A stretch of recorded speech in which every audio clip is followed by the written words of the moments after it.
Mr. De La Cruz just ended a phone call, looking really happy using my skills. I moved over $10 million through 4 countries, and 12 banks successfully handling his funds, and protecting him from government scrutiny. I'm Tony Cardone, known and respected for my expertise in moving money, hiding funds and keeping people safe from legal issues. I don't ask where the money comes from, and I don't interfere with their business. To protect myself from legal issues, and stay morally upright, I follow a simple rule. Don't ask questions to avoid being lied to. My work has earned me a good income, using my strategies. I have 16 bank accounts in 8 countries, 10 crypto wallets and a company that manages my house, cars, bills, and expenses. I receive a $50,000 annual salary from the company, which I use for unexpected expenses. The company makes a small profit yearly, to stay legal and protect me from civil suits, lawsuits, or divorces. By showing minimal net worth and income, many clients appreciate my value, and offer me things I can't accept, as thanks for solving their money problems, such as women medicaments, trips protection, and more. Until now, I haven't taken anything from them. My current situation requires me to accept help, with surveillance, protection, and some force-related aspects. Business friends were glad to assist, and thanked me for my work. My wife Jen sees me as a financial advisor, not knowing my earnings, funds, or offshore accounts. She knows the company covers our mortgage, cars, and expenses. She has an ask because she doesn't need to work, drives a new luxury car yearly, and has an unlimited budget for shopping and entertainment. I thought Jen was happy and loved being with me. Throughout our 5-year marriage, we had satisfying and frequent closeness, making it feel like paradise. But apparently, my paradise is about to face a Category 5 hurricane. Jen and I dated for 2 years, got married at 25, and have been married for 5 years. Jen just turned 30 with attractive features that make her a dream trophy wife. Blonde hair and amazing blue eyes can charm any man. Despite constant attention, she proudly displays her marital status. Before we married, I found out she dated a man named Josh Winters. In college, she was madly in love with him, but he enlisted in the Marines, and their relationship eventually fizzled out. Now I've learned that 8 years later, Josh Winters left the military and came back to our city. Jen couldn't move on from her feelings for him. When Josh finished his 2 tours, he naturally reached out to old friends, including my wife. Jen had always been enchanted by him, and after getting her cell phone number from a mutual friend, he texted and called trying to reconnect. Like in the past, Jen started acting differently about 6 weeks ago, probably feeling guilty about her secret communication. With Josh, she engaged in excessive attention and additional closeness activities with me, which was pleasant but unusual for Jen. Although she was always cheerful, it was evident from her actions that something had changed. I didn't wait and paid closer attention to Jen. During a weekend barbecue, a friend mentioned Josh, stating he was back in town. I inquired about when he returned, and it coincided with the changes I observed in Jen. The next day, I called a business friend, informed him of the situation, and mentioned I might need his help. He was excited to help me, considering the money I made for him, and how I kept him out of trouble with the feds. I provided names and information, and he assured me they would contact me soon.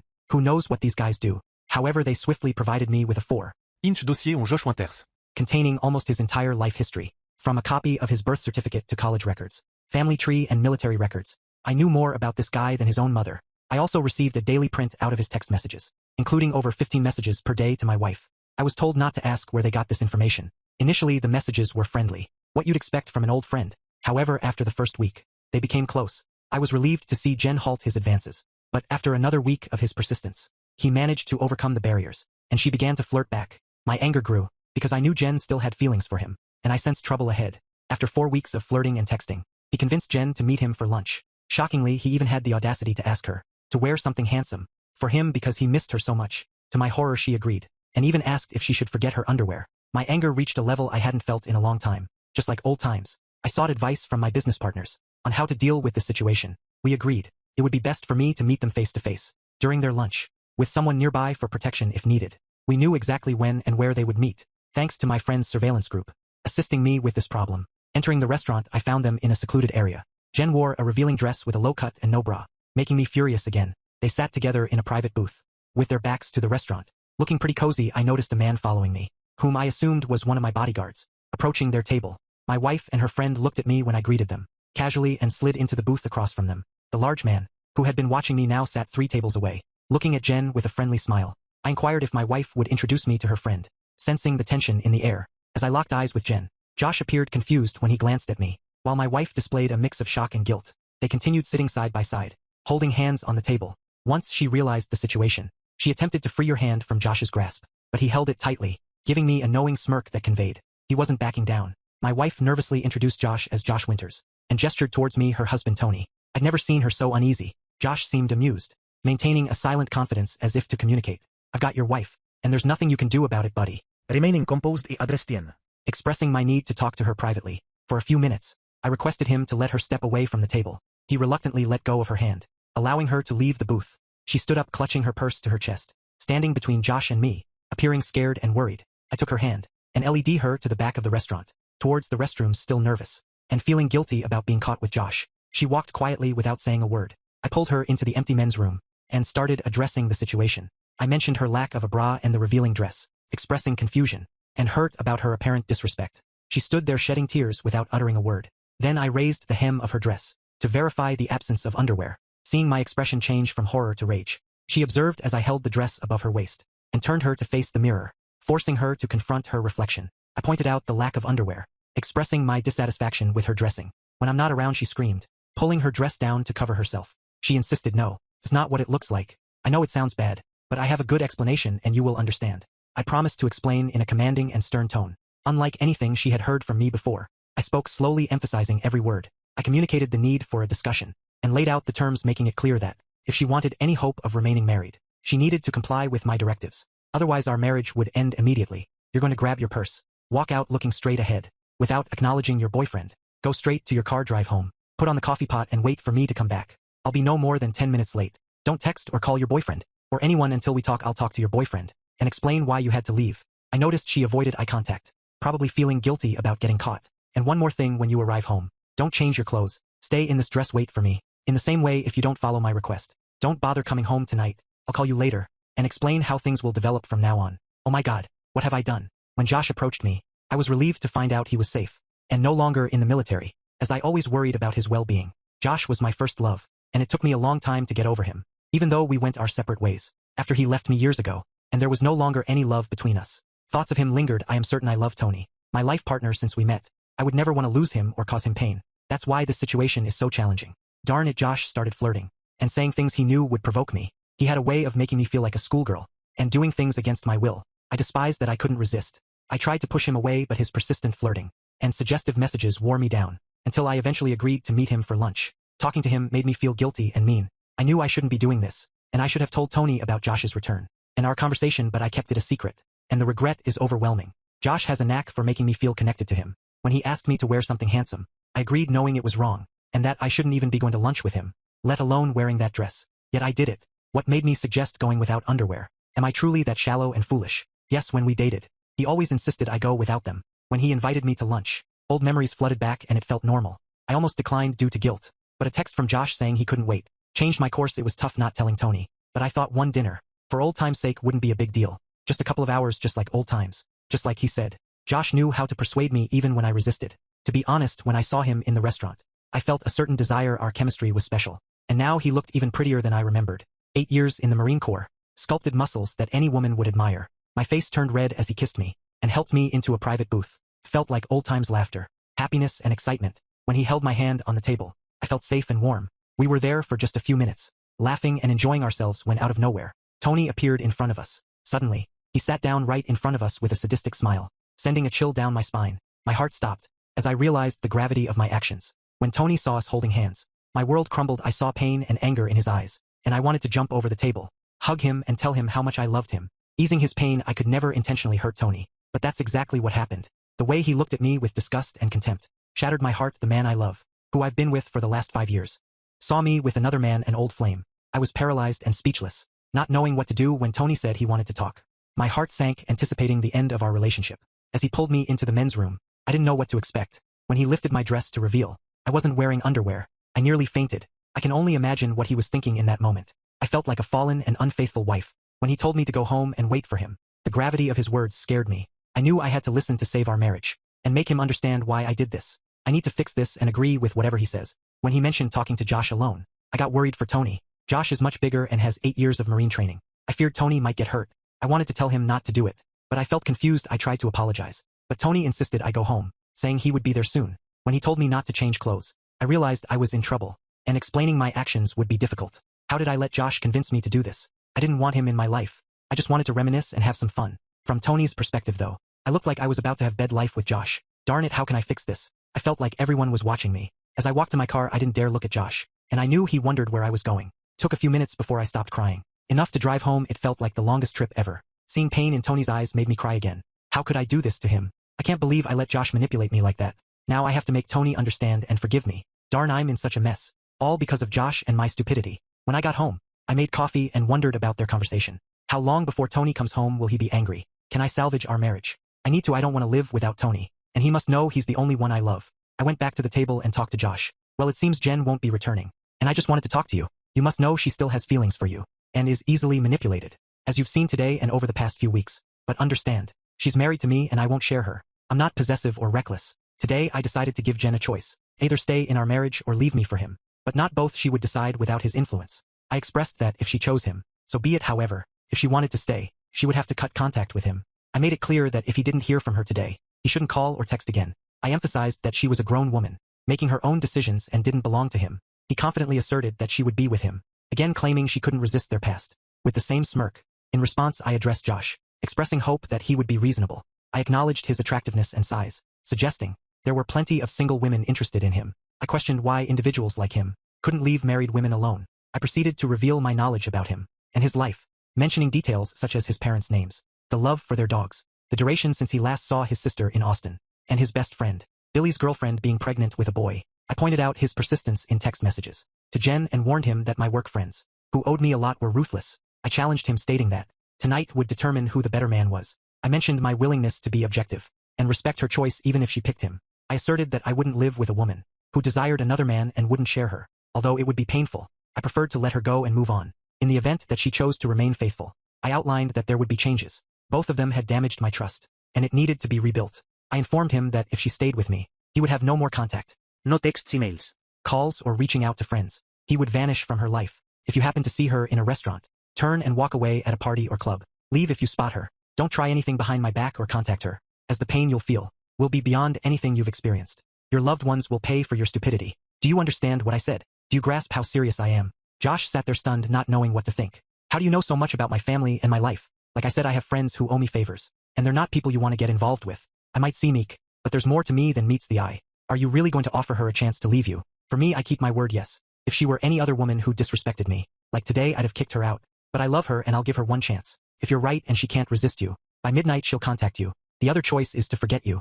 Keep my vows and remain her faithful husband. If she stays, you'll be dead to her. No more interference in our marriage. Josh expressed his belief that I should keep my word about letting them live in peace because, according to him, she would want to be with him. He claimed she had told him as much, and emphasized how much she desired him, attempting to sound confident. His fulliness made me wonder if there was any truth to his words, a question that would be answered soon as I left. The man in the shadows stood up, cast an angry look at Josh, and then departed. A minute after my departure, Josh received a message, indicating that I had a bodyguard, challenging the assumption that I was an innocent, meek husband. While driving home, pondered whether the woman I loved would ever be in my bed again. I questioned whether she would choose him and leave me, or remain true to her vows. Upon entering the house, the atmosphere was quiet. She sat nervously at the kitchen table, tears in her eyes, pouring myself coffee. I took a seat across from her. I addressed Jen, stating that I knew everything, including her texts to Josh. I mentioned having friends in my business who owed me favors, individuals she would prefer not to meet. Despite her apologies, I conveyed that they were now meaningless. She had betrayed my love, and her actions that day had shown a level of disrespect for me as her husband that I had never anticipated. You know me, and I've made it clear that I won't tolerate living with a woman who doesn't respect me, our vows, and the sanctity of our marriage. In my world, cheating extends beyond the physical. Even the mere thought of being with another man is a betrayal. Actions such as engaging in conversations with Josh, wearing a provocative dress without a bra, suggesting not wearing underwear, all of these are considered lies. The act of sitting together and holding hands, especially in my eyes, constitutes treason. Collectively, these actions indicate that you gave your love to a man outside our marriage. Admittedly, there was no kissing, which is the sole reason we are still having this conversation. However, I want to make it clear that I will never share you, and I won't tolerate a cheating wife. I know you were close to Josh, and I understand you still have feelings for him. However, you're married to me, and I won't share you with him or anyone else. I haven't asked you to leave, because I love you deeply, and will do anything to keep us together. Before we continue, I have a question. Don't lie, I might already know. While sitting with him without underwear, did he touch you? Has anyone else in our marriage touched you there? No. I swear never. Only you today. She was willing to let him. I questioned her and she lowered her head, crying, apologizing for her actions. She expressed regret and asked for forgiveness. I acknowledged that, apart from a few handshakes and text messages, nothing had happened to end our marriage. However, I expressed disappointment and questioned her choice of dress, asking if she had planned to seduce him and get him into bed.